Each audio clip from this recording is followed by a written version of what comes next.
कृतार्थ करने के लिए ब्रज वसुंधरा में अवतार लेकर के पधारे हैं। अवतार का अर्थ क्या होता है? अवतार किसे कहते हैं? तो अवतार का अर्थ होता है अवतरति इति अवतारः, जो ऊपर से नीचे उतर के आए उसे अवतार। जीव का जन्म भगवान का अवतार, क्योंकि भगवान अपनी स्वेच्छा से आते हैं। निर्गुण से सगुण बन जाना अवतार है, निराकार का साकार बन जाना अवतार है, अनामी का नाम धारण कर लेना अवतार है, अजन्मा का जन्म ले लेना अवतार है, जगत के माता पिता होते हुए किसी को पिता बना लेना, किसी को अपनी माँ बना लेना, महाराज इसी को अवतार कहते हैं। अब भगवान जब धरती के धाम में अवतार लेते हैं तो धरती के धाम कहते हैं कि प्रभु हम जीत गए। आप लोग श्रवण करिएगा। गोपियां कहती हैं जयत्यधिकम जन्मना ब्रजः श्रयत इंदिरा शश्वदत्रहि ते जन्मना ब्रजम जयति। आप ही के जन्म से ब्रज जीत गया। तो क्या ब्रजमंडल की किसी से लड़ाई चल रही थी जो कि जीत गया? तो धरती के जो धाम हैं, श्रीधाम वृंदावन, मथुरा, द्वारिका, श्रीधाम अयोध्या जी, इन धामों से ऊपर के जो धाम हैं, साकेत धाम, गोलोक धाम, वैकुंठ धाम, इन धामों की लड़ाई चलती है। अब भगवान जब साकेत को छोड़ करके श्री अयोध्या जी आ जाते हैं, गोलोक धाम को छोड़ करके श्री वृंदावन धाम में आ जाते हैं, तब भगवान के भक्त कहते हैं कि प्रभु धरती के धाम जो है जीत गए। तो इस प्रकार से भगवान का प्राकट्य ब्रज वसुंधरा में हुआ। धरती में एक शक्ति होती है जिसका नाम है गुरुत्वाकर्षण शक्ति। किसी वस्तु को ऊपर फेंकिए तो स्वतः नीचे आ जाती है, परंतु उसकी भी एक सीमा सीमित है। उस सीमा से ऊपर चली जाए फिर नीचे नहीं आती है। परंतु धन्य है ये ब्रज वसुंधरा, ब्रज की धरती, अवध की धरती, जो असीम परमात्मा को ससीम बना करके अपने तरफ खींच लाती है और भगवान का अवतार हो जाता है।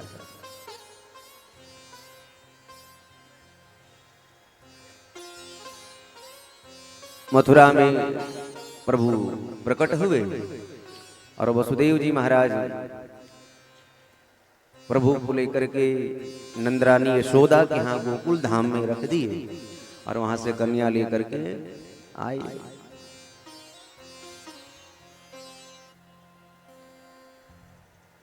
कन्या आई, रोने लगी, शोर होने लगी, हथकड़िया बेड़िया बंध गई, पहरेदार सब जग गए। अच्छा, जब भगवान का अवतार हुआ था तो हथकड़ियाँ बेड़ियाँ खुल गई थी, दरवाजे स्वतः खुल गए, चारों तरफ शांति का वातावरण था। और भगवान को छोड़ करके जब ये इस कन्या को लेकर के श्री वसुदेव जी महाराज पधारे तो महाराज पुनः बंधन में बंध गए, हथकड़ियाँ बेड़ियाँ बंध गई और जोर जोर से रोने लगी, शोर होने लगी। इसका क्या मतलब है? जीव जब भगवान का आश्रय लेता है, भगवान जहाँ पधारते हैं वहां पर जीव बंधन से मुक्त हो जाता है। और भगवान को छोड़ करके जीव जब माया का आश्रय लेता है, ये कन्या और कोई नहीं माया है, भगवान का जीव आश्रय लेता है तो बंधन से मुक्त होता है, माया का आश्रय लेता है तो बंधन से युक्त हो जाता है। भगवान जहाँ आते हैं वहां तो शांति रहती है, जहां पर माया आती है वहां तो अशांति होने लगती है। कंस को पता चला तो कंस ने कन्या को शिला पे पटका, वो आकाश में चली गई।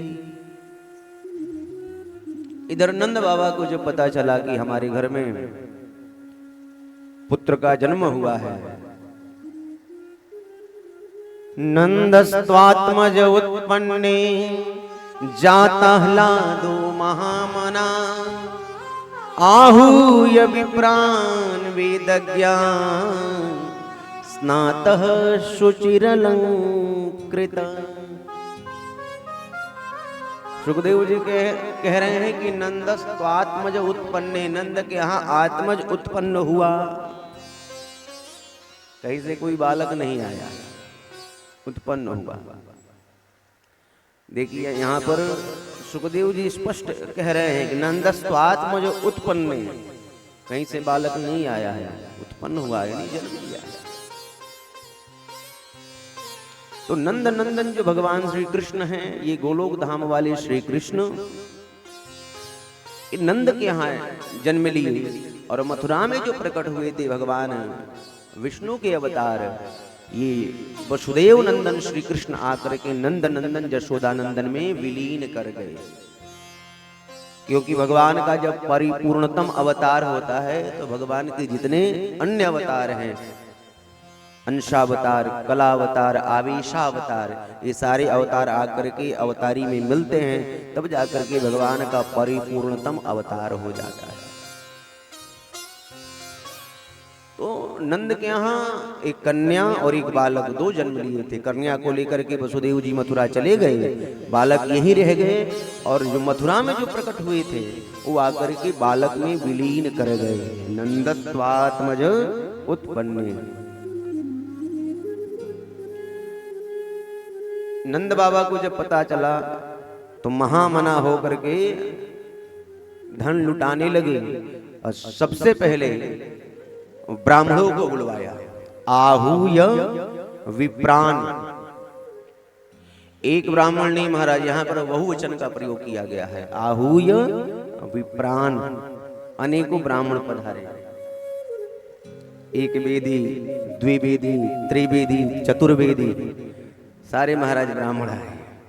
अब आप लोग सोचेंगे द्विवेदी, त्रिवेदी, चतुर्वेदी तो हमने सुना है, एक वेदी नहीं सुना है। तो ये उपाध्याय ब्राह्मण जो हैं ये एक वेदी कहे जाते हैं। बोलिए राधे राधे।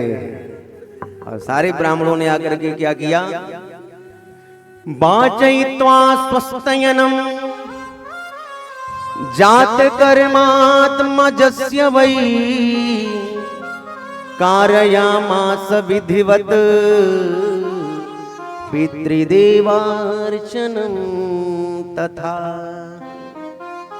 वाचयित्वा स्वस्तयनम, सबसे पहले सारे ब्राह्मणों ने मिलकर के स्वस्ति वाचन का पाठ किया है। हरि ओम स्वस्ति न इंद्रो वृद्धश्रवाः स्वस्ति नः पूषा विश्ववेदाः स्वस्ति नस्तार्क्ष्यो अरिष्टनेमिः स्वस्ति नो बृहस्पतिर्दधातु। वाचयित्वा स्वस्तयनम जात कर्मात्मजस्य वै। लाला का जात कर्म संस्कार संपन्न कराए और उसके उपरांत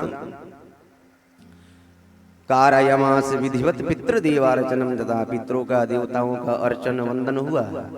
और उसके उपरांत नंद बाबा ने ब्राह्मणों को दक्षिणा भी प्रदान किया।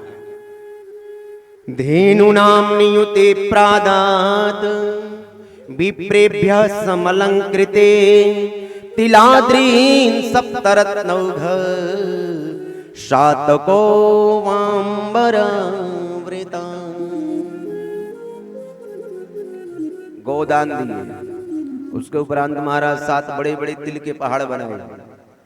7 आचार्यों को महाराज पहाड़ ही दान में दे दिए। नंद बाबा ने इतना धन लुटाया कि देवताओं के जो कोषाध्यक्ष हैं, वित्त मंत्री कुबेर, ये विचार करने लगे कि इतना माल तो मेरे खजाने में भी नहीं है, इतना धन बाबा के पास कहां से आ गया। जहां पर स्वयं लक्ष्मीपति प्रकट होकर के पधारे हैं, वहां पर क्या धन की कमी हो सकती है। जितने धन लुटा रहे हैं उतना ही महाराज बढ़ता जा रहा है।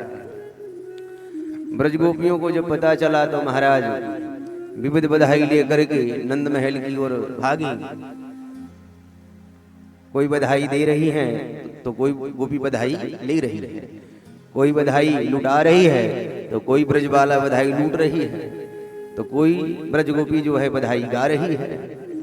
और मैया जसोदा जो है आज पालने में प्रभु को ओढ़ा रही हैं और पलना धीरे धीरे झुला रही है। जगत को पालने वाले परमात्मा आज जसोदा मैया के पालने में पल रहे हैं और झूला झूल रहे हैं। बड़ी प्यारी झांकी है। आइए अपने मन को वही नंद महल में लेकर